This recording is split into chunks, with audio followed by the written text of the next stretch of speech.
नमस्कार दोस्तों, मैं ऋतुजा द्विवेदी स्वागत करती हूँ आपके अपने YouTube चैनल अमृत मंथन की इस पड़ताल सीरीज में। तो आज का हमारा टॉपिक है उत्तर प्रदेश के मुख्यमंत्री फ्री राशन वितरण योजना के बारे में। इससे जुड़े हम कुछ तथ्यों के बारे में जानेंगे, जैसे कि ये योजना है क्या और इससे इनके लाभार्थियों की संख्या क्या है। दूसरा, कि इस योजना पर पब्लिक का क्या मत है, उनकी क्या रिएक्शंस हैं, और पब्लिक के बीच में बहुत सारे मिसकंसेप्शन है इन योजनाओं को लेकर, उसके बारे में भी हम आज की इस वीडियो में जानेंगे। तो शुरू करते हैं वीडियो को। खाद्यान्न पर यूनिट 5 किलो, यानी अंत्योदय में खाद्यान्न मिलेगा 35 किलो, जिसमें गेहूं और चावल। और गृहस्थी में अगर किसी परिवार में 7 लोग हैं तो उस परिवार में 35 किलो खाद्यान्न उसमें मिलेगी, एक यूनिट पर 5 किलो। तो 5 किलो खाद्यान्न पर यूनिट, दाल पर 1 किलो दाल, 1 किलो खाद्य तेल, 1 किलो नमक। उन सभी परिवारों को राज्य सरकार मोदी तक उपलब्ध करवाने का कार्य करेगी और इस योजना को सफल तरीके से प्रदेश सरकार लागू कर रही है। दीपावली का ये त्योहार पूरे प्रदेशवासियों के लिए 15 करोड़ रुपए से सीधे लाभान्वित होंगे। मैं इसकी बधाई आप सबको देता हूं। 25 मार्च 2022 उत्तर प्रदेश के मुख्यमंत्री योगी आदित्यनाथ जी का शपथ ग्रहण समारोह। उसके अगले दिन ही होती है उनकी दूसरी कैबिनेट मीटिंग, जिसमें यह निर्णय लिया जाता है कि उत्तर प्रदेश में अभी तक चल रही 5 किलोग्राम प्रति यूनिट की फ्री राशन वितरण योजना को 3 महीने के लिए एक्सटेंड कर दिया जाएगा। इस योजना का लाभ उठाने वालों की कुल संख्या लगभग 15 करोड़ है और इस योजना में खर्च की जाने वाली राशि है 3,270 करोड़। इसके अंतर्गत अंत्योदय यानी अत्यधिक गरीब वर्ग के लोगों को 35 किलोग्राम प्रति मंथ के हिसाब से राशन वितरण किया जाना है और वहीं पात्र गृहस्थ लोगों को 5 किलोग्राम प्रति यूनिट के हिसाब से राशन दिया जाना है। This will cost around 3,000 crore to the UP government. So that is the point. That is the cost of this extension of 3-month free ration scheme, where you can see these leaders of BJP who are now. यानी कि अगर एक परिवार में 5 लोग हैं तो प्रत्येक व्यक्ति के हिसाब से 5 किलोग्राम राशन दिया जाना है।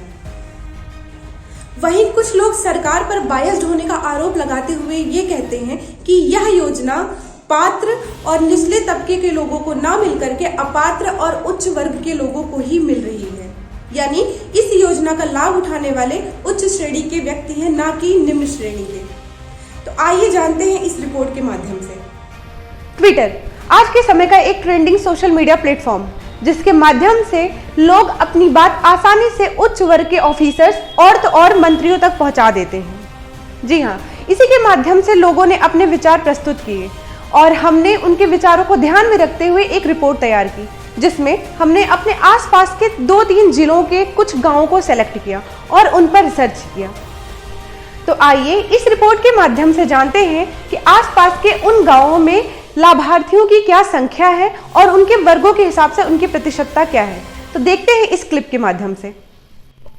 हमारा सबसे पहला रिसर्च उत्तर प्रदेश के सुल्तानपुर जिले से था, जिसमें टोटल 1765 गांव हैं और उनमें से ही हमने कुछ गांवों को सेलेक्ट किया है, जिसमें सबसे पहला गांव था हमारा सुल्तानपुर के कुड़वार ब्लॉक का राजापुर गांव, जिसमें कुल 500 परिवार लाभार्थी हैं और उनमें लाभार्थियों की कुल संख्या है 2,260, जिसमें आंकड़ों की देखें तो लगभग 49 परिवार सामान्य वर्ग के हैं, यानी कुल 10% से भी कम। वहीं सुल्तानपुर के ही प्रतापपुर कमैचा ब्लॉक के गरमा कोयरीपुर गांव में लाभार्थी परिवारों की संख्या है 238, जिसमें कुल लाभार्थी लोगों की संख्या है 1019, जिसमें लगभग 10% सामान्य वर्ग के परिवार और 55% पिछड़ा वर्ग और 35% में अन्य वर्ग के लोग आते हैं। कुछ यही स्थिति हमें देखने को मिली कानपुर देहात की। कानपुर देहात की पड़ताल की तो वहां के लाभार्थियों की कुल संख्या है 1,17,198। वहां के बमनौली नाम के इस गांव के टोटल लाभार्थी परिवार हैं 315, जिनकी कुल संख्या है 1,113, जिसमें सामान्य वर्ग के लगभग 12%, 57% पिछड़ा वर्ग के और 31% अन्य वर्ग के हैं। कुछ ऐसी स्थिति देखने को मिली हमें उत्तर प्रदेश के प्रयागराज जिले से, जहां पर बारहपुर नाम का गांव, जिसमें लाभार्थी परिवारों की कुल संख्या है 311, जिसमें 9% या उनसे भी कम थे सामान्य वर्ग के लोग। अन्य गांव चांदसराय भारत के लाभार्थी कुल 407 परिवारों में लगभग 10% ही सामान्य वर्ग के हैं।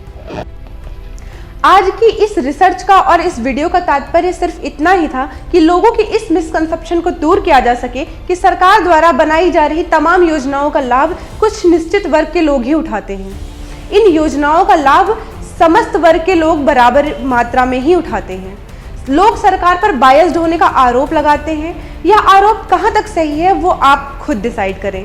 पर अगर सरकार द्वारा कोई भी योजना या नीति समाज में लाई जा रही है तो उन नीतियों का, उन योजनाओं का लाभ समाज के प्रत्येक व्यक्ति के लोग उठाते हैं। तो किसी एक वर्ग पर सरकार का झुकाव होने का आरोप लगाना ये सरासर गलत है। आंकड़ों की देखें तो इन योजनाओं का लाभ सबसे ज्यादा अन्य पिछड़ा वर्ग उठा रहा है, और उठाए भी क्यों ना, उनकी संख्या भी सबसे ज्यादा है, जो कहीं से भी गलत नहीं। गलत तब होता है जब आप जाति का चश्मा लगाकर किसी एक वर्ग के व्यक्ति को या किसी एक वर्ग को टारगेट करते हैं। अगर आप यही जाति का चश्मा उतार कर देखेंगे तो आपको पता चलेगा कि मुख्यमंत्री जी द्वारा चलाई जा रही ये योजना कितने लोगों के लिए जीवनदायिनी सिद्ध हुई है।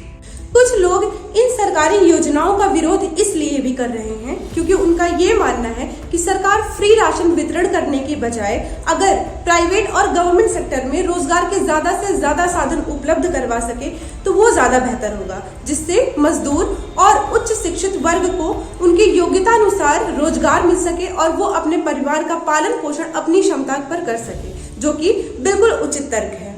मेरा भी यही मानना है। आइए देखते हैं सरकारी विभाग में खाली पदों की संख्याएं। कुछ समय पहले पैक की एक रिपोर्ट आई थी जिसमें यह बताया गया कि उत्तर प्रदेश के सिर्फ बेसिक शिक्षा विभाग में ही 2 लाख से अधिक भर्तियां खाली हैं, यानी 2 लाख से अधिक पद खाली हैं। वहीं अन्य कितने सारे ऐसे विभाग हैं जहां पे भर्तियां अटकी पड़ी हैं, जैसे यूपीएसआई, लेखपाल और भी अन्य कई सारी ऐसी वैकेंसियां हैं जो अभी तक कंप्लीट नहीं हो पाई हैं, जिसमें से एक जूनियर शिक्षक भर्ती भी है।